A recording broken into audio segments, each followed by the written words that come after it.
Hey folks, welcome to SnowPal Podcast.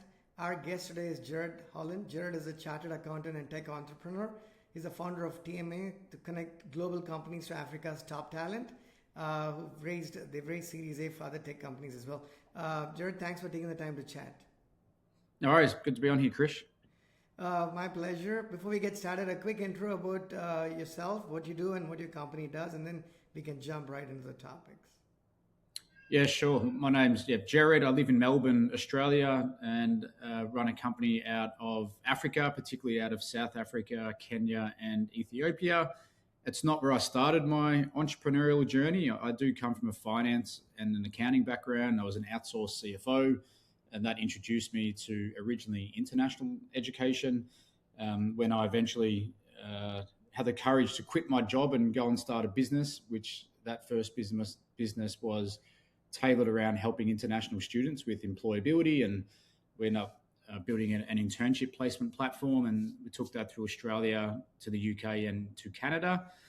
And then in 2020, I was introduced to the African continent through Nelson and Winnie Mandela's grandson, a gentleman called Zondo Mandela, who encouraged me to look at Africa. And I'd never been to Africa, but it definitely ignited something inside of me, an interest and that entrepreneurial flair, you could call it. And eventually I jumped on a plane and I flew straight into Ethiopia first, and then to Rwanda, then into Kenya and South Africa, and was completely blown away by the talent that is on the continent, the level of English proficiency, the tech capability, education levels, the infrastructure that's happening in Africa. Just, it wasn't what I expected in my head.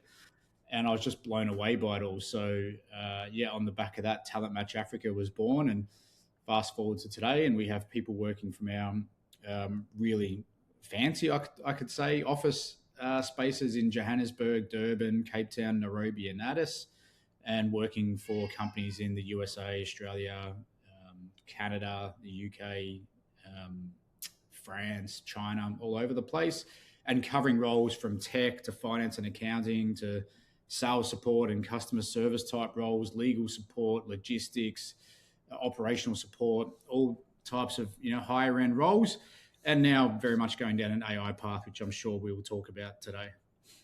Thank you very much for the introduction. There's plenty to unpack there. We've got like 40 minutes. I'm going to rush through as much as quickly as I can to get started. This is very interesting because I've not had the pleasure of talking to very many people, if anybody. I think I've talked to a couple of people from the African continent, but not nearly enough. I know you live in Australia, but clearly you're doing business in Africa. So let me start off with one of my very first questions. A lot of these are going to be, excuse my ignorance, and some of the ignorance of just based on what I've worked with in the past, Gerard. First question is, when we talk about talents or engineering talents in say developing countries, forgive me if I'm taking a brush and painting a broad stroke. A lot of times you think about India, right, as one of the countries where a lot of this work has happened. Not nearly enough about a lot of the other countries that fall possibly in the same space. So one of the things that piqued my interest based on your introduction there was the amount of talent that you said there is in the countries that you're doing business in right now in Africa, and the infrastructure. That's something not everybody is generally aware of. And as somebody who does business there, surely travels there frequently enough, can you sort of help us get out of our ignorance, if you will? Yeah, would love to. And you're right, India has been the powerhouse for 40 years and Philippines for the last 25 years. And I jokingly say that I compete against the Philippines every day, because everyone I speak to either has some people in India or the Philippines or both. And Africa, I believe, is the next frontier. And it wasn't until I actually spent time on the continent that I realized what the opportunity was. We talked about infrastructure before. My first ever drive in Africa was in Ethiopia, in Addis, in the capital city. And I still remember sitting in the back of the taxi and just looking out the window at all the sky rises going up, and the cranes in the sky, and the buildings that were being erected, and just thinking, wow, what is happening here? So South Africa is a lot more developed than that. And Kenya, Nairobi, is a city that is just absolutely thriving. And so you've got these city metropolises that are very urbanized, that have internet connectivity. There's backup power that's in place in most of the buildings that you would work from. And there's just a lot happening. And then when it comes to population size, every second person entering the workforce, the global workforce, by 2035 will live on the continent of Africa. And that sounds like a crazy stat. Like 50% of all people are going to live in Africa. But then when you start looking at the demographic numbers of the average age in Africa is 19. Now, if you look to the USA, it's in the 40s. Look to Monaco, it's 72 or something. And so you've got a really young population in Africa. And then that age group is now coming through. And there's still, families of a certain size. And as those kids are now turning to be 18, 19, 20, 21, there's a lot of people entering the workforce. And that then makes up a large proportion of the global workforce. By 2050, 2 billion people will live on the continent. So, we think about China and the population of China and of India. You look at Africa is going to overtake, and a huge number of people. Then when it comes to the access to the talent, where, it becomes important to me, there's millions of people graduating every year from university. And so you do have this really large pool that is not as tapped as, say, India. Now, India has become very congested and saturated. There's a lot of price rise issues happening in India because everyone has gone there. The US went in the 70s and the 80s and helped India become this tech powerhouse. But now it's very saturated because everyone's there. Whereas people haven't quite worked out yet that there's amazing talent in Africa, and so you don't have that competitive pressure. So price becomes more favorable, access to really good talent, and then you don't have people moving around as much because that's become an issue in the Philippines as well, where people move around a lot, so you're forever replacing people. We're not having those issues in Africa, not yet anyway. We're probably 5 years away from when that may become a problem. Wow, that's a lot of information there. Thank you so much. I can imagine the amount of learning I'm going to have in the next 30 minutes. So let me ask you the things that pop up in my head. So you mentioned a younger demographic, right? Which is kind of what India has been in the past and probably might still be, but just taking them as examples. So I'm only trying to compare and contrast because people are familiar with the general workforce in India, at least where I live in the US. A lot of work actually has continue to go to India as well, right? So that's the only reason I'm drawing these parallels so people can understand and compare and contrast. So younger demographic, you also mentioned English proficiency, which is very critical to having these conversations and building work primarily with the West, US and Europe as well, right? And Australia. So that's a skill. You mentioned improving infrastructure. But the thing I want to also sort of understand, Gerard, is from a couple of things. The first thing is, if you take India as a country, I think it's about 1.3 million square miles, give or take, if memory serves me right. And you've got like 1.4 billion people packed into that country. Now, Africa is, I don't know, maybe there's like 58 or 59 different countries in Africa. And it's a huge continent, right? And you mentioned 3 of the countries that you're doing business in. And one has to believe that there are dramatic cultural separations between not just countries, between regions within the same country, simply because they are huge, right? It's just big continent with big countries. So is that a challenge from what you've seen so far and what you're seeing in future as to, hey, yep, even if Africa as a continent offers talent at affordable prices and English as a language and a younger demographic, are there some bottlenecks or headwinds where companies are like, hey, I don't know which country to go to. I don't know which part of the country to go to. There's going to be so many of these differences. It's big. And how do I size this up? Yeah, it's a good question. And there's a good book called Africa is Not One Country. And a lot of people do sometimes think about Africa as being a country when it's like saying Europe is a country. Right. So, people in Germany are very different to people in France, and they're next to each other. So it is a really good, I suppose, realization that when you spend time on the continent or even just thinking about doing business on the continent, that every country is very different. And so if you want a French-speaking person, for instance, then you're going to go and look to certain parts of Africa that have a lot of French speakers.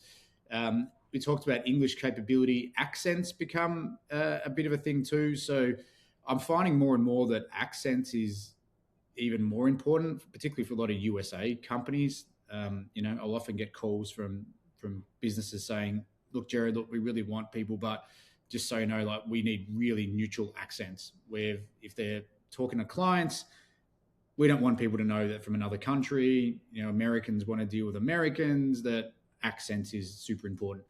So South African accents are very different to Kenyan accents, which is different to Nigerian accents, and it plays out in every single country. Very similar to Europe, when you can tell a German-speaking person from a French-speaking person. So it is an important consideration that when you are looking at doing business in Africa, that you actually do need to look at the individual countries. We've had some clients that have expanded into Africa. So by working with us, they've had some of our people working from, say, Johannesburg, supporting their business. And then they've said, well, I visited, I can see the opportunity. Like, I want to expand my business from a sales point of view into Africa. South Africa generally becomes a really good starting point. It's probably the most westernized of a lot of the countries in Africa. So a lot of businesses will get a foothold in South Africa, and then they might work up into different parts of the continent. To answer your question very directly, you've got to think about Africa as being, the over 50 countries that it is, and do your research about if you want to expand from a business perspective as to which markets you want to approach and how you would approach it. Okay, fair enough. One of the reasons, I've had this conversation more than once with my guests, even when we actually ship certain jobs, categories of jobs to India or find help, Jared, in my career that spans over 25 years in building software, and I've lived most of my life in the US here, while there's incredible talent in every part of the world, the reasons I've generally seen us looking for help from outside our own borders is very unlikely because we cannot find the talent. I mean, I'm not saying it's always the case, but it's, in my experience at least, it has generally been the case. It's not like, hey, I cannot find anybody in the continental US or in the 50 states, Alaska and Hawaii inclusive, that I cannot find somebody to help me build this particular kind of software. The reason generally, for the most part, and I'm going to take a brush and paint a broad stroke here quite intentionally, has been the economies of scale and cost savings. Hey, it's actually cheaper to build this in Bangalore, not as much anymore. Like you mentioned, the costs have gone up quite a bit, but it has been more affordable to build elsewhere than just within our own borders. Now that's, just keep that in mind for context. Now, we talk about talents, yet we go, we find labor that's affordable elsewhere. Is one of the other things that Africa and the African countries bring to the table, and I think you kind of alluded to that, is it the fact that it's actually more affordable to find talent in Kenya and Ethiopia compared to like Bangalore and Chennai and Delhi, for instance? Yes, definitely. So I'd say directly, yes. India has become a lot more expensive now. Like 8-9 years ago, India was still very, very affordable. With all the demand on talent, people know what they're worth and they can ask for to be paid more, which then costs go up. I have spoken to clients where they were saying that every 3 months they were getting price increases of 15% from the client level because they have to keep up with what people are being paid. And I think that's just a maturity thing that, India's been doing it for 40 years. They've become extremely good quality and people, particularly living in the big cities, know that they can get paid more. Africa's on an earlier part of that journey where the demand from the Western world isn't there. So, you don't have all the big corporates that have come in and hire 5,000 people in one go. That is starting to happen. Though, Google, Amazon are all in Africa. But affordability is obviously a big driver. So it's funny now that pre-COVID, it was almost like businesses, when they talked about offshoring, it was a bit taboo and businesses wouldn't necessarily mention it. Now, post-COVID, people are like, yeah, I've had 20 people in Bangalore for 10 years. I've got 8 people in the Philippines, Manila. I've had them there for 15 years. No one knows about it. And then the other thing that's been happening recently is the cost of living. And, it's pretty broadcast in the media a lot. The USA, the UK, Australia, it's getting really expensive. And that's cost is on businesses as well, not just the everyone running their lives. And so as it gets more expensive to run a business, businesses need to be profitable. And so hiring people becomes much more expensive. There's been a lot of wage growth and all the other costs of having a business, running a business too. So businesses are being forced to think globally when it comes to their resourcing needs. And if you can get someone doing the exact same job, but it costs 70% less, then businesses are saying, well, I'm going to do that. So yes, you could get the resource in the United States, but if you can get the exact same person doing it for less than half, and they can do it at the same quality, that's what I think COVID has created for global resourcing more than anything, because people realized during COVID that you can work from anywhere. And people forget that in 2019, most people went to the office 5 days a week. I went to the office 5 days a week. Now, if you tell a 24-year-old now they have to go to the office for 5 days a week, they'll think you're crazy. They think we're cavemen that we used to do that. But what COVID made everyone appreciate, and executives and leaders in businesses, is that, I can trust my people working remotely to do their job if we're tracking the outcomes of what they do. And what that has meant is people thought, okay, if I'm in Boston and I've got a team member in Boston that's working from home anyway, well, why can't I have a team member in Johannesburg or Bangalore, for that matter, doing the same work? But as from a business perspective, it's costing me a lot less. So look, affordability is definitely one, Krish, obviously. But then the quality of work becomes really important. You still need to get to the same standard, and AI is impacting that a lot now. I'm sure we'll talk about that later.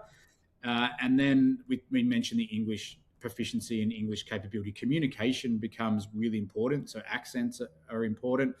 And the ability to communicate, I think, has never been more important. As everyone builds remote workforces, being able to communicate appropriately with team members that you may never actually meet is obviously really important, because that's how things get done. So they're probably the main elements that businesses are looking for.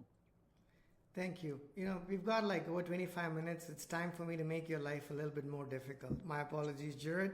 So the next set of things, I want to sort of play the devil's advocate, as I kind of almost always do, just to hear both sides of the aisle, right? The perspectives from both sides. So it's not to say that I lean on one side of the other in the things I want to ask you right now. It's just I want to sort of get your thoughts on the other side of things. Now, we've established the fact that one of the main reasons, if the primary, may not be primary, but kind of close to the primary purpose of trying to find help outside your own borders, particularly in the West, is because you want to enjoy the economies of scale. Cost of living is cheaper. You can find good resources at affordable prices. So you can build software, hardware, whatever it is that you're building a little bit cheaper, right? Now we've established that to some extent. Let me ask you this. 3 years ago, maybe 2, 3, 4, give or take, that was very important because you needed help. Humans were the only ones that could provide that help, and you had to go wherever you needed to go to find Homo sapiens, to find them do that help for you. We are in the latter part of 2026. That's not the case anymore, right? So welcome to the world of AI. I've actually talked to somebody, I want to say he was from Sydney a while ago. He had told me that he had a team of 52 people, give or take, and he was able to drop that down to 8 people to get the same stuff done. Now, when I've taken that example to other podcasts, people have asked me, hey, were they overstaffed to begin with that they could let go of as many people? My contention, without knowing them specifically as a company, Gerard, was just by virtue of me running a company, I know that you need a lot fewer people to get stuff done today, right? Whatever that number is. It could be, you could let go of maybe 60% of the team, maybe 70%, whatever the number is for that company in that part of the world. Now, given that, I want to get your thoughts on that, whether you agree or disagree. And based on that, if there is some truth to it as we are seeing, how does this cheaper labor make any difference? Is that going to become lesser and lesser important as we go? Because, hey, I needed 50 people. I could not hire 50 people in Washington, D.C., so I'm going to find 40 people in some other part of the world.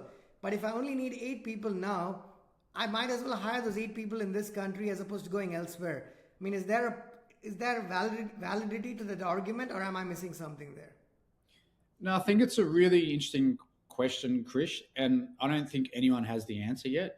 Every business I speak to now has a different perspective on it. So there's many businesses I speak to that haven't reduced headcount yet, and then there's cases like the one you're talking about where some businesses have.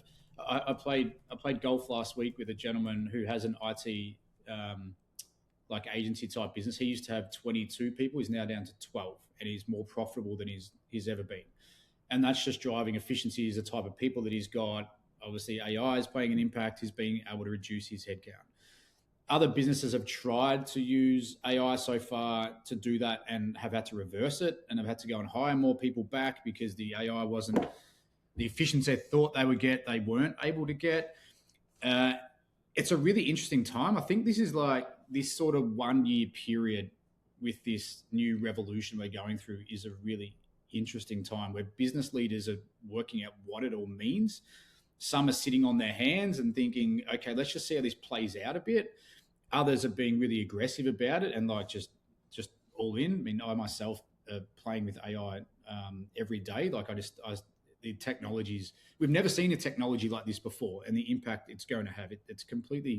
It's amazing, right? And it's like a drug almost. Once you start using some of these tools and you see the benefit of it, you almost can't stop. So what does that mean for resourcing in the future? I debate this in my head every single day, and I am having coffees with people every day and asking this exact same question. And I'm getting views of business leaders that I know. No one seems to have the same answer. In one regard, the way I think about it is that on one end, we actually need way, way less people across the entire economy. And we end up at 25, 30% unemployment globally. Now, that's a pretty drastic position. It's not impossible. I think it's a low probability, but it's not impossible. But if we get to that point, the world's in a lot of trouble. The USA cannot possibly survive with more than 20% unemployment. The country will implode on itself. So that's sort of one extreme view. And then that won't be good for the developing world either, because everything will flow. But then on the other end, like every other revolution, people just end up doing different jobs. So I think what a lot of businesses are doing at the minute is having AI-enabled people that are working inside their businesses. So there's this saying that you've probably heard that AI won't take your job, but someone using AI will take your job.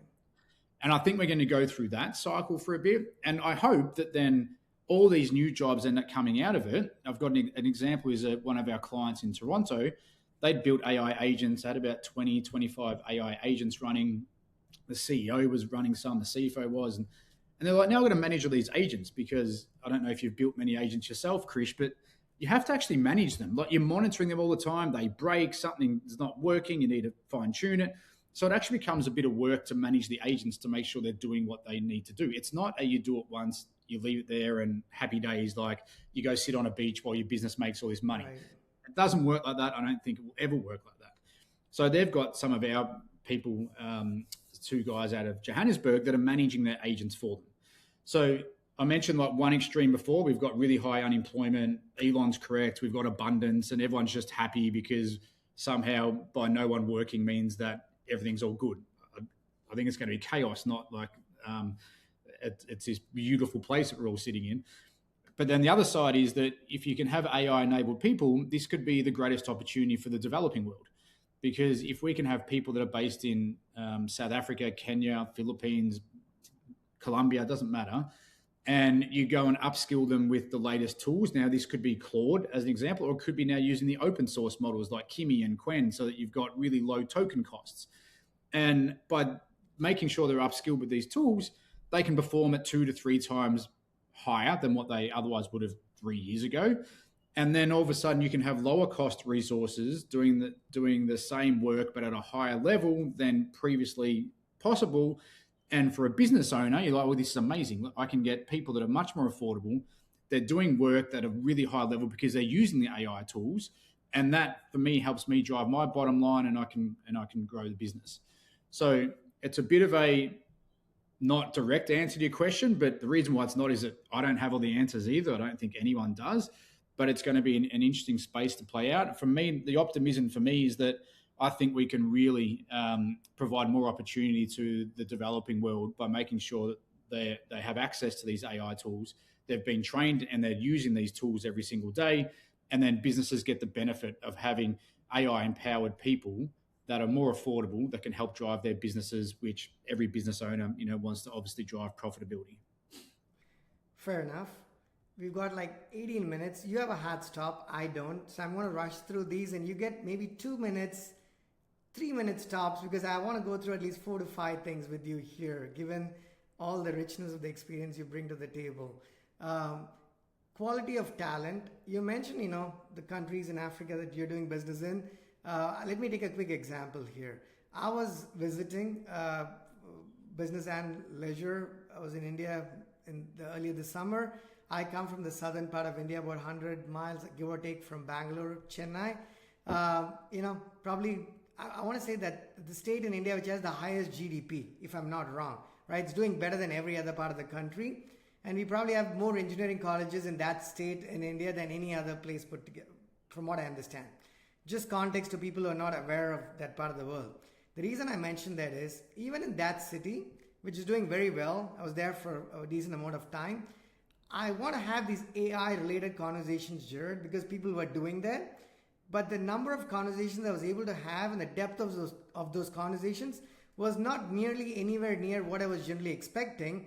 And then I quickly learned that I have to do the 100-mile drive to Bangalore if my intent was to have more of those conversations, broader conversations and deeper conversations. And I mention this because these are two big cities in India, not too far from each other, but there's a seismic difference in the type of talent even within the same industry. Now, if you extrapolate this to Africa or other continents and bigger countries, and I know countries in Africa are like 2 million square miles, let alone the whole continent, right?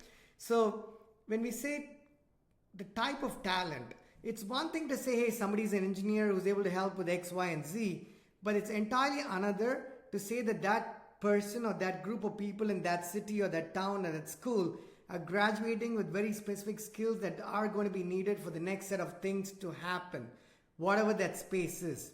So while I can appreciate the quality of talents in many countries, I just want to get your thoughts on, is there a challenge in finding very specific talent to solve certain type of problems? Or is it more like, hey, for these types of problems, you can go to some of these countries, but not exactly if you're building software that relies exclusively on AI, for instance? Yeah, I think like everything, there's a bell curve, right? So, you're going to have people at one end of the bell curve that are really, really proficient, very smart, very experienced, and then your middle group and your laggers at the end. Where we've sort of adapted our model in the world of AI is sourcing people that have 5, 10, 15 years of experience already. So maybe they've been an engineer, a normal engineer, if I use those terms, because they've got the foundational experience behind them, but now they're using the AI tools to help them do their work. So rather than getting very early stage grads who don't have the experience yet, is actually targeting the people who do have a lot of experience. And I was on a call with a client based in France last week, and they run all the software for the airline industry. And they were saying that of their 1,000 engineers, no one writes code anymore. Literally, no one writes a line of code. They're all reviewing code, so they're all on their phones watching the code build. They're reviewing it, but no one's writing any code. So it's changed the way what a software engineer does now, because the AI tools are just so good at doing what they need to do, and they're getting better every single day. And so by having someone that has great experience in building things before can now use the AI to do the very technical coding, they need to be able to review it, changes the profile of the type of person that you need. So when we go and recruit for people, if say, you wanted a Java developer, then we would go to South Africa, Kenya, Ethiopia, and we will go and source the best person for that role. Now, just by the sheer weight of numbers and the bell curve I was talking about before, if we're just targeting the top 10% for those roles, we can go and find really good people. It's not that we're going to, we're going for the bottom 30% or something like that. We can go and target the top 10%. It's harder to do in India now because the top 10% are getting paid a lot of money. But we don't have that saturation in these markets at the minute, so we can still go and get the really really experienced people, not just education experience, but actually real world experience that have then been powered up with AI tools. One of the challenges, Jared, that I've seen, I've had other people share their experience with me as well when it comes to outsourced labor, is not so much that you're not able to find the right type of talents. It's other types of problems when it comes to credibility and professionalism. And you mentioned accents and cultural differences and a number of other types of things. And so there is, like it or not, a certain sense of exhaustion when it comes to, hey, I need to find help outside the realm of my comfort zone. If I had the money I want to have, I would rather find somebody like 2 miles from where I live as opposed to 2,000 miles from here. Now, when you bring more countries and more continents into the mix of things, do you genuinely see countries that have the money to dispense to find this help have the motivation to learn the varying breadth of, it's exciting to learn the cultures at a personal level, but not necessarily at a professional level because you want to just get stuff done. So do you see that as a problem or a challenge of some form or shape that we're like, hey, you know what, we know these countries and I'd rather stick to them as opposed to learn the 3rd, 4th and the 17th new country just because I can cut some corners and save some dollars? Yeah, it's a really big challenge, and we went through that ourselves. When we first took the business into Africa to launch Talent Match Africa, we did a work from home model, and it was a disaster. It didn't work 98% of the time. And so we realized that that's just not a model that's going to work for us because client service and the client experience is mission critical. If the client's not having a good experience, then the client's just going to tap out. So we went and found some of the most pristine office spaces in the countries and the cities that we're in. And then our talent come to the office. They are in state-of-the-art facilities. They have free coffee. They're in an environment that is conducive for collaboration and teamwork. So although you might have a couple of engineers that working in Johannesburg for you, they're in an office that is sitting around other engineers and also other marketers and other business people. And you've got that sense of loyalty and camaraderie that you get the benefit of being in a team. And that's been really important for us in having really nice office space for people to go to. And they feel proud when they go to work every day. And then we can help control too for the client. So if you were having an issue with one of the engineers, for whatever it might be, we've got managers on the ground that can actually go and sit next to them and go and have a coffee and say, what's happening? What's going on? Your performance has dropped off. Is there something we need to know about? And then we take care of that HR, I suppose, a component. And then the client just gets to focus on the outcomes that they need. Building the relationships is still important. It's like if you have someone 2 miles down the road and you don't invest in having a relationship, you're going to have the same problems as someone 2,000 miles away. So, but that always comes down to treating people no different. If they're based in Johannesburg or they're based in Seattle, you treat people exactly the same. And that means, investing some time with them, understanding, about them and vice versa. And that also helps build culture. And we can impact the culture by having really nice environments to work from, but our clients very much influence culture. And that's how they treat them on Zoom calls. It's how they bring them into team meetings. It's how they speak to them the same as they would speak to any employee. And if you foster a nice culture like that, then one, you get loyalty and longevity, and then you get better results as well. But it does take effort though. We've got 11 minutes. Gives me time for 3 questions of my own and give you an opportunity to ask me anything you want to ask me as well. You mentioned accents, right? In a lighter vein, you mentioned, clients do care for the actual accent. And I think I'm actually just as qualified to speak about this as anybody else because as I've gotten older and as I've tried to lose my accent, the Indian accent that I was born and raised with, Jared, the only thing I seem to lose as I get older is my sanity, but the accent's not going anywhere, right? Maybe a little bit has gone here and there, but not entirely so. And I mention this because America is a melting pot of people and cultures, and we are very pro-immigration just as a country. So there's a lot of accents. I can hardly imagine a call at work. I've worked for like a number of companies over the years, but I've heard a very monolithic accent, right? It's always a variety of accents. And I didn't think it was important that we spoke the language reasonably well enough. So communication skills were always listed in the requirements. But when it came to actual hiring, from what I have seen, hey, if Krish can get the job done, it actually does not matter if his grammar is not, perfect, or his accents were not good. But you did mention that, so I'm curious, is there a different world where that is a little bit more important than the world I'm perhaps living in? Yeah, it depends on the type of role. So if you're going to be potentially engaging with clients, we're finding that clients are saying accent becomes really important. If you're a back-end software engineer and you're never going to speak to a client in your life and you're just coding and doing that, it obviously doesn't matter. I mean, internal communication is important, but it's not as important if you're client-facing. And I think that becomes the real differentiator that how businesses think about it. I do find that if someone is potentially going to be speaking with clients, there is a lot more of an emphasis now on accents. I think in the last 12 months, it's even more so than previously. Maybe that's because of a lot of what's happening around the world at the minute, with a lot of people moving around the world, a lot of migration. I mean, we've all seen the news, what's happening between Morocco and Spain in the last 3 days. So that sets a date stamp for us. That's happened 2-3 days ago. It's in the media a lot. So there's just a lot happening in the media. And I think people are becoming a little bit more conscious about it. But yeah, the differentiator in being, if you might talk to clients or you're not talking to clients, is influencing how businesses want to put the preferences for English accents, the rest of it. Fair enough.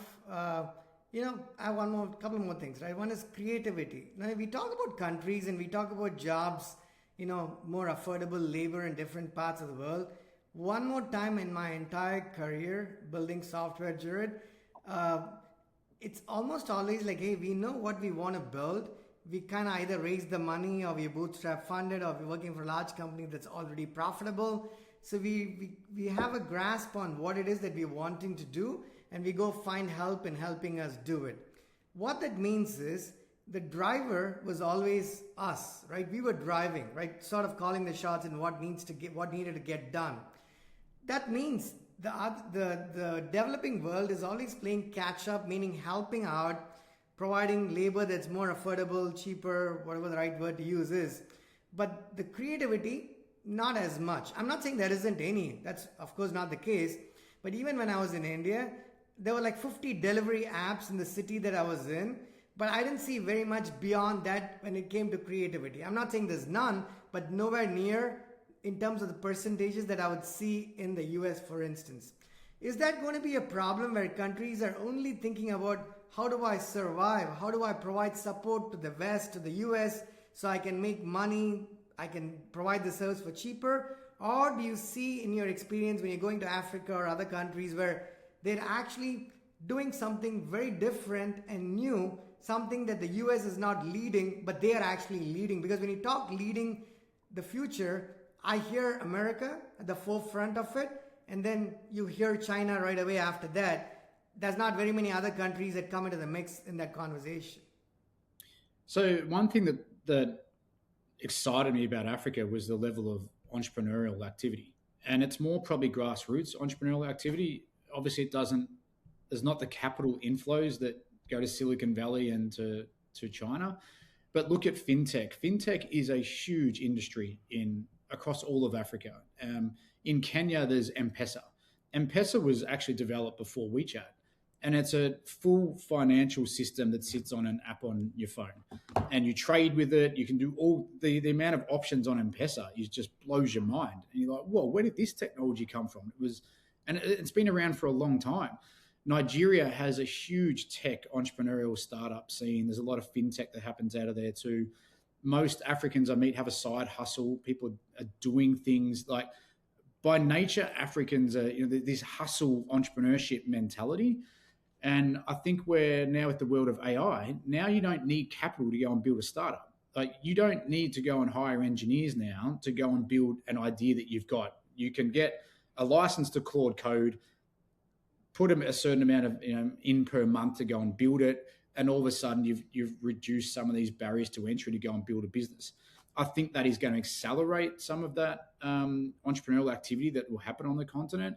But there's so much of it happening more at a grassroots level. There's not like the unicorn VC money that, people aren't putting $5 billion into a company, like you are in the Silicon Valley. But I mean, Silicon Valley and New York, those markets are completely different to every market in the world, really. But there's a lot happening. It's just not the big capital inflows that we like to hear about. My last question to you, very simple question. No, I'm kidding. The political stability when it comes to Africa, not just the countries that you're doing business in, just your high-level thoughts in 2 minutes about, when you think about Africa, you're thinking about, every country has its own set of issues, but there's no dearth of civil wars in Africa and things of that nature happening. So when it comes to political stability, where do you see that from your experience? Yeah, I've never had any issues myself. I think what the bigger issue now is what's happening in the media around migrants. I think Africans seem to be appearing a lot in Europe and other markets for that matter, even Australia for that matter, where if there's societal problems, it's too often being pointed at, it's someone from Africa, it's someone from Morocco, it's someone from wherever, an African country. And it's only telling part of the story because you can spin whatever narrative you want. And I think the media is really beating that up a lot at the minute. And the problem that has is that people start to paint a picture. And that's not the real Africa that I know, and the quality of the people that are there and the ability to do trade with Africa. And so I think right now it is a bit of a problem because people are getting this perception in their head. And that makes my life more difficult because I'm convincing businesses to look to Africa for their global resourcing.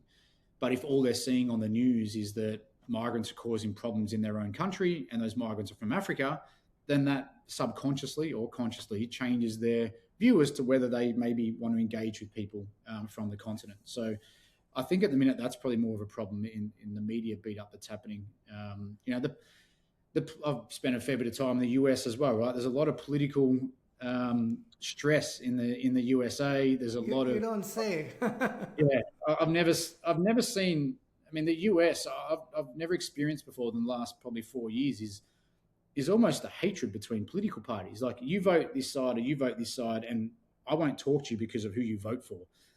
It's not really a democracy when it's getting to that point, right? And there's a lot of things simmering underneath the surface in America. So, I don't see some of these Western countries and more wealthy countries. Gerard, I'm glad you brought that up in the last 60 seconds. Thank you for that. You didn't bring this up 60 minutes ago.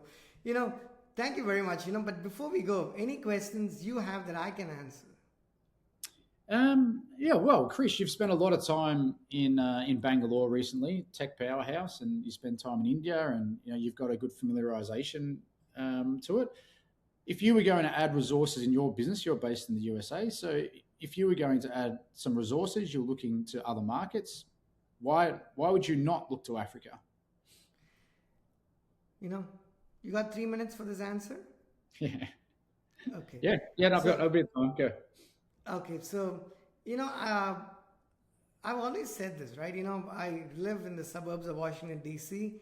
My very first choice when we're trying to build something, Gerard, has been, hey, can I find somebody who's literally in the driving distance of where I'm located? That's not to say that we are a remote company. It's not like we need people to come to an office and do stuff.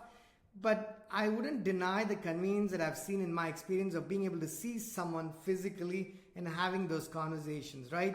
That exhaustion of video and audio is not there. So that's usually preference number one. And if that does not happen for whatever reason, the next choice has always been, hey, can I find somebody in some other part of the country, within our own country, for instance? If that is not possible for one or more reasons, either it's the talent, which is unlikely, most likely the money that we can dispense in hiring that resource, then we look towards some other places.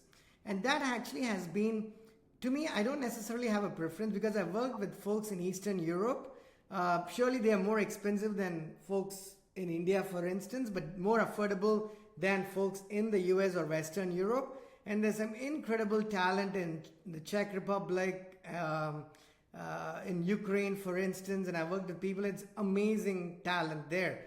Certainly a little bit less affordable, more affordable than here, but not as affordable as back in India.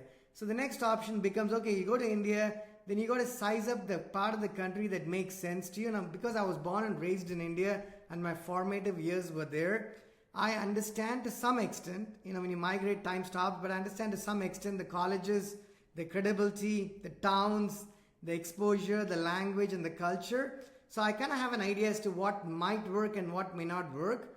One of the challenges I can think of, not just for myself, Gerard, but for people in general, if I have to speak to a larger population, is understanding those cultures. Because even if you're building software, even if you're using AI to build software, so you don't actually hiring a developer like you did 3 years ago, there is still a lot of conversation that needs to happen constantly. So you're building the best quality software before you ship it to either your client or to your end customers, for instance. And for that to happen, in my experience, it's not enough if you just hire the best person from the best school in the best country in the region that you're going to. There's got to be a connect or lack of disconnect between your team and that person or those people. And being able to arrive at that happy medium generally has been the challenge. So any new country that presents itself as, hey, I can do the job for cheaper, I can do it better, and all of those things, has to be in a position to compare and contrast and sort of be able to explain clearly that, hey, why is it that you're going to be able to alleviate all of the issues that we typically tend to have in an outsourced type of position? Hopefully some of that makes sense. Yeah, I mean, you need the best person for the job at the right price. And I think that's how every decision is driven. And a lot of it's now, it used to be like, well, can I look to other markets for it? And now a lot of decision makes around, well, how does AI, can AI automate it? If not, how do I have someone that can help me use AI to do it? If not, what's the human I need to do it? And then how much does it cost? And I think, we all as business professionals are weighing up that all the time. Yeah, and just I'll add one more quick thing to that, right? Like if you take Africa as a continent, the general awareness of all the countries, like I don't know, there's like 58, 59, something like that. I probably can name like 18 of them, not the other 40, for instance. But you go out on the street, the average person may not even be able to name 5 of those countries, right? That's problem number 1. And 2 is, how do I tell the difference between talent in South Sudan versus Mauritania versus Johannesburg versus Kenya versus Ghana? You know what I mean? So you need to have a good sense of, hey, this is how the politics of that country is. This is the language that people are familiar with from not a programming standpoint, from a communication standpoint. And here is the culture. Here are the number of hours they might work on a weekly basis. And here's the type of talent that we actually can provide. So if there's a way to bridge that gap, Gerard, I can see more people wanting to try and explore this as an option so they don't feel like they're coming from a place of being ignorant about who they're going to be potentially working with. And that's exactly why businesses end up working with us, because we do all that for them. And then take all that research and knowledge that we've accumulated over many years. And at the end of the day, the business just wants the right person that can do the job, and we take care of everything else. So it's a very easy pathway into a new market. I'm just going to reintroduce you, Gerard, and then let you have the closing comment. And I'll include the link to talentmatchafrica.com and your LinkedIn profile on the podcast, so folks can certainly reach out for help. Again, thank you so much, Gerard, for taking the time. Gerard's a chartered accountant and a tech entrepreneur. And please do look up Talent Match Africa. That said, Gerard, I want to let you have the closing comment. And please stay for like a minute after you're done. Yeah. No, thanks, Krish. Appreciate the conversation. It's been great to really bounce around. What's on your background and particularly on your insights on India and comparing that to Africa and the work that you've been doing. I appreciate you having me on your show. It's been an amazing 45-minute discussion, and thank you. Thank you very much. Folks, until next time, bye-bye.